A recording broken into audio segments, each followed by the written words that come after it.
আমাদের বাংলাদেশ 93-94% মুসলমানের দেশে মূর্তির পূজারীরা তারা ইসকনের নামে জঙ্গি সংগঠন করে, যদি মুসলমানদেরকে দিবালোকে জবাই করে, মুসলমান এই দেশের মধ্যে বেঁচে থাকার চাইতে মরে যাওয়াটাও ভালো ছিল। ইসকনের একজন জঙ্গিকে তারা সরকারি পুলিশ গ্রেফতার করেছে, সেই প্রতিবাদে তারা আন্দোলন শুরু করেছে ইসকনের সদস্যরা, হিন্দুত্ববাদীরা। সেখানে হয়তো বা কোটপাড়ায় তারা আন্দোলন করতে গিয়েছিল, কিছু আইনজীবী কোটপাড়ায় হাঁটাচলা করতেছিল, একজন আইনজীবীকে ধরে নিয়ে প্রকাশ্যে তারা ছুরি দিয়া জবাই করতেছিল।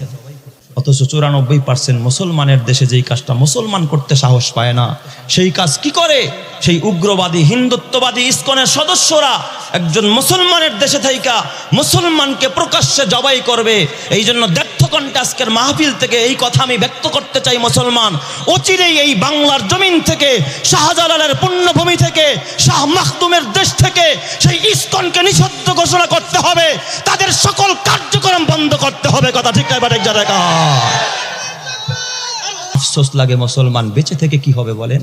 বড় সাহস ওরা কোথায়? এর সাথে দোষী তাদেরকে 24 ঘন্টার ভিতরে গ্রেফতার করে আইনের আওতায় আনতে হবে, বিচারের কাঠগড়ায় দাঁড় করাতে হবে। ঠিক না ঠিক যা দেখা।